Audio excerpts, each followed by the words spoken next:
What's up, you guys? It's YUGIOH here, coming at you guys with the updated Mermail deck profile. So, I've been going to locals a couple times and getting some real good testing in the tournaments, and I changed the deck a little bit. So, let's get straight into the deck profile. First, we have one Molan Glacia, one Abyss Lead,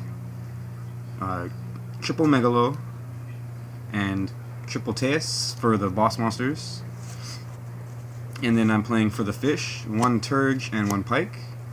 I felt that I didn't want to. I guess after a while, I didn't want to cut the sphere because sphere is actually really important. I'll get to even more reasons why sphere is important. But if you're gonna play sphere and land, I think you should play this because it helps you recur your plays, and you can do some extra things with these two cards. So he's really good, but then I think Turge is even better. So I decided to run those for the fish. And then for the aquas, just the one Lind and the double guns. I didn't want to cut the Lind. Lind's actually really good, and Gunda is like. In my regional build, I only played one, but I kicked it up to two because it does help you like grind just in case anything happens. So it's important to have multiples. You can run three if you wanted to, but I like two. And then for the Atlanteans, I'm playing two Dragoons because he's the Broken Searcher, three Infantry because a lot of times his the normal summon effect is actually important. You want to be able to get two normal summons so you can make even more extended diva plays and stuff. And so like. At times I found myself needing a third one because I needed to get rid of two cards, so I needed to like search and discard, and then I needed another one for a diva. So I run three, and then for that same reason I actually run three marksmen because sometimes I found myself needing a third marksman, so that way I could actually like make a Trishula play with this and diva. So like and also like I decided that the more of these guys you run, the more stuff you have to like discard. So it's actually pretty good. You just want to draw a lot of monsters in these kind of decks. And then three Neptibus because he's absolutely broken and gets all your he's like the enabler. And then you have Diva because the Deep Sea Diva is like really broken.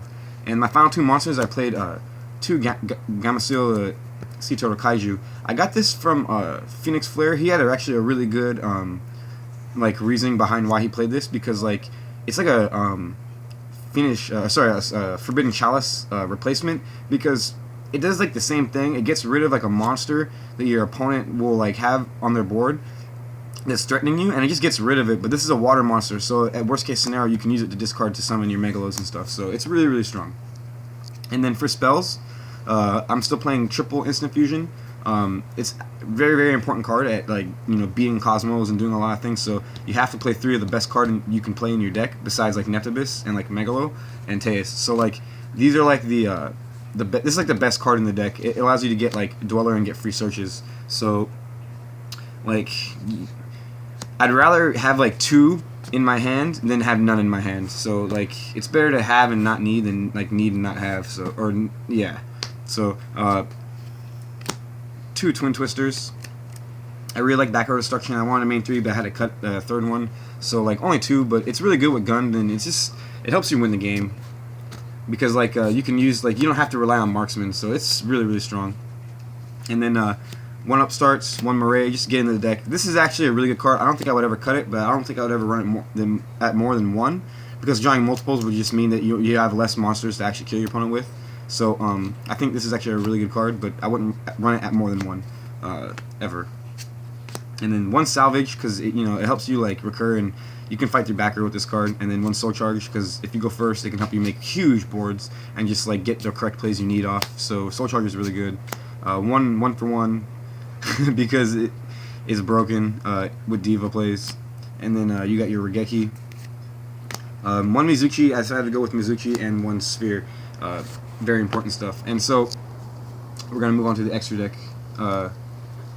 Double Abyss Dweller, one Hope Wolven Spider Shark. Spider Shark is like really strong, and those are the rank 4s. And then one Big Eye, one Draco Sack. The Draco Sack is actually really important. Red Eyes and Gaios. These two are like the best ones. Like they help you win the game. So like the Draco Sack helps you set up. Big Eyes for like clutch plays, but these two like help you win the game, so they're very good. You have to run them. And then for synchros, I'm playing one Tatsunoko, one Herald of the Arclight, one Armory Arm, one DeLorean, one Gungner, one Trishula, one Norden, and one Winda. Before I get into some of the synchros here, I'm gonna actually say people always ask me why I play Winda, and I say that it's like a floodgate for one turn, and then they always say when it dies in the end phase. I'm like, well, of course, that's why I said it dies in one turn. But there's situations like where I'd rather have this than Thousand Eyes Restrict, because if I know my opponent can float more than once, and I just need to get into their life and kill them with like a board, I'll just make my board and then summon this in defense, and then just go for game. So like they can't keep floating and protecting their life. So like that's one reason why I play this. The other reason is because like I don't have a Thousand Eyes Restricts, and like it doesn't really come up that often anyway. Like if you can't synchro with it, you're not killing your opponent, where this doesn't really prevent you from doing so. And also it's a level 5, so you can 2 card, just use a diva, summon heavy infantry, and then instant fusion for this, and synchro for Trishula with like 2 cards. So it's not bad at all. And then the reason why I wasn't playing this is because I don't know everything about this deck because it's super new. But actually Delorn is like one of the MVPs because he's the only way you can search Teus. And so I'll explain. You have to have this and Abystius. So like if you have this set and you have Delorn, you can activate the sphere, summon the Teus from your deck, and then use this effect to get these back to your hand. And that way you can activate spells now, but then you just search Teus. It's the only way you can actually search this card. So, and he's like one of the best pieces in the whole deck, because just him and Dragoons is like really good already, and that's only 2 cards. So like that's the reason why I actually started playing this, and I think it'll always be my level 6, just for the reason that you can search Teus. There's no other way to do it. So that is the basically the deck. I do have a side deck that I've been using, and it's pretty good. 2 Fog King. I don't have a third one. But I think I would actually just play Massacre Restrict, to be honest, for going first. And then 1 Max C. I don't like drawing multiple monsters that aren't water, because it's really bad. So like I just play the 1. It's like a luck sack. If I draw it, I draw it if I need it. And then the 1 Baylor, same thing. It's good against Monarchs, and 1 Gamma, because I want to tribute Dark Laws and stuff, and big problem monsters.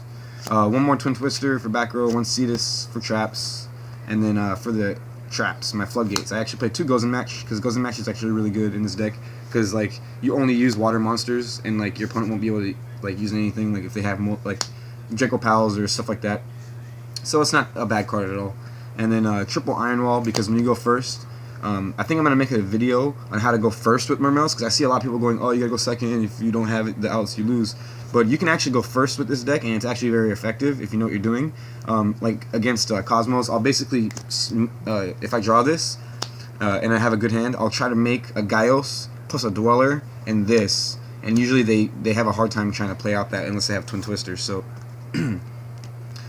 it's actually really, really good, because your Gaios will have a Mizuchi, so you can negate a Regeki. So like that's a really strong board. Like you can win easily with that. I've been finding out. And then the last 3 cards are Anti-Spell Fragrance, because it's actually really, really good in this deck, because you can force your opponent to have to set their spells, and then you can pop them with Marksmans and stuff. So like this is actually a really good card, and I suggest if you're playing Mermails, you should side 3 of these. It kills Pendulums, but against Monarchs it's also really good, because they can't use their spells, so they have to set them. And you know, it says that they can't activate cards until their next turn. So if they have like Stormforce set, they can't even use it. So you can just like pop all their back row, and they're basically you know, vulnerable to you now. So like this is a very good card, and that's basically the deck. Thank you guys very much for watching. If you liked the video, please give it a like. It helps the channel grow. I'd really appreciate it. And thank you guys for watching very much. Take care.